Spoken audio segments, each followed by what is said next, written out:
It's officially October, and that means a full month dedicated to embracing the darkness. The spooky vibes, the scary, gory stories, and the horrific, unhinged movies that leave you feeling fully unsettled, disturbed, and unable to leave the house after dark.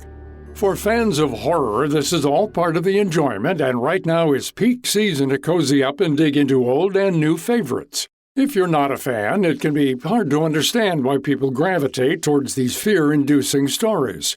One expert who's well-read on the subject is Jeremy Dauber, a professor of American Studies at Columbia University and the author of the new book, American Scary, A History of Horror from Salem to Stephen King and Beyond. When looking at the films, shows, and books that make up the genre of horror in the U.S., Dauber says that many of these narratives pull from old beliefs, superstitions, and real-life events. He separates these stories into two different categories of fear. You have these universal, transnational, transcultural fears of stuff that's wide and out there and cosmic and big. That's one bucket of fear. And the other is the monster right next door, the person who you're afraid of, the thing that's right close to you. Dauber points out that many of these physical and metaphysical fears evolve over the decades and are often driven by what's happening in society at that time. As an example, he jumps back to early American history when European colonists first arrived and brought with them their deeply religious beliefs. The kind of religion that they have, this Puritanism, is obsessed, I think that's not too strong a word, with the idea that there are diabolic and devilish forces that are kind of all around them. So you have this grand cosmic fear, right, of the devil and whatever, right? But there's also this idea, right, that somehow people who live right in your town or right in your neighborhood could be, even in your household, could be people who are trafficking with some of these evil forces, and you wouldn't necessarily know it, right? These suspicions led to the Salem witch trials in the late 1600s in colonial Massachusetts. By the end of these hearings, more than 200 people were accused of witchcraft and 19 died by hanging. Fast forward to now, and the idea of witches and dark forces roaming among us is still a popular topic in the horror genre. Personally, we love films like The Witch and The Blair Witch Project. Moving on from witches, Dauber also touches on how some of the best horror movies are metaphors for real-life political and international issues. Go back to a post-World War II America in the 1950s, and the threat of nuclear annihilation by the Soviet Union was very real. There were also lots of movies that said, we're going to take that fear, we're going to put it into a more monstrous fictional form, like an alien invasion. We have this version of the War of the Worlds, for example, that comes out of the 1950s. And even though clearly they're Martians, this is a way of saying, well, they're not really Martians. They're kind of communist Martians, so to speak, right? That's a way of working out these fears. In the 1980s, when HIV/AIDS in the U.S. was a big fear, there was a big uptake in this subgenre of horror. Vampire fiction and vampire movies really became very, very popular in some ways because that kind of infectious virality, really the metaphor that the vampires were part of, really spoke as a kind of metaphor for the concerns that people had about this, at that point, unknown disease, right? This disease that people didn't quite understand where it came from, how it was spread, all of those sort of things. And that became a very powerful way of thinking through this.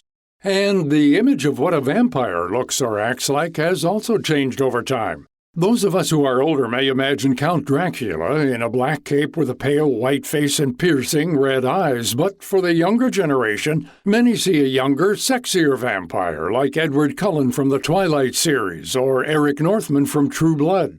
We have such an explosion now of horror shows, or there's horror movies, horror fiction, and you have all of these different kinds of opportunities to present these characters in different ways.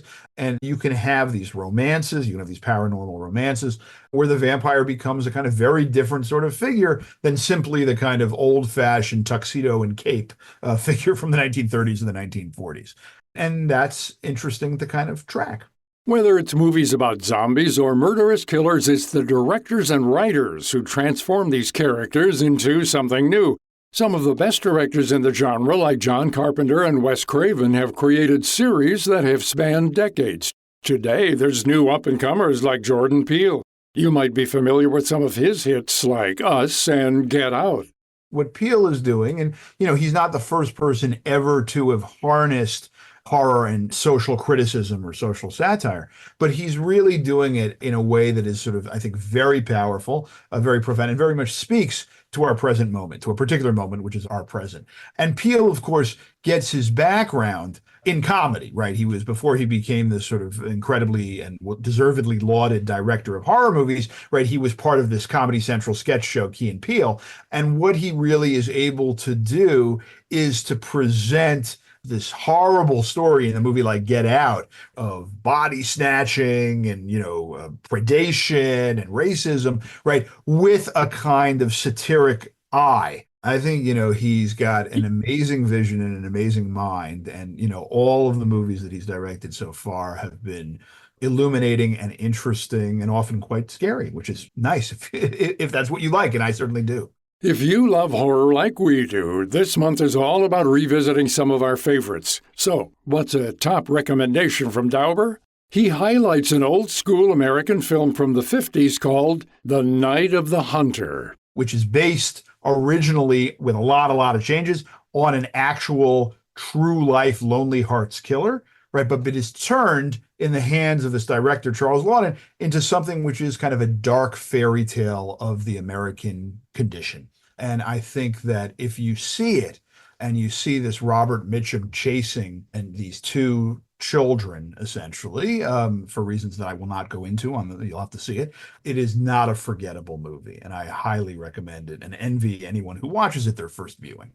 To find out more about the evolution of horror in U.S. pop culture, head to viewpointsradio.org for more links and resources. You can also check out Jeremy Dauber's new book, American Scary, A History of Horror from Salem to Stephen King and Beyond, now available online and in select bookstores. For more behind the scenes and to support our show, follow Viewpoints Radio on Instagram, X, and Facebook. This story was written and produced by our executive producer, Amira Zaveri. Our studio manager is Jason Dickey. I'm Gary Price.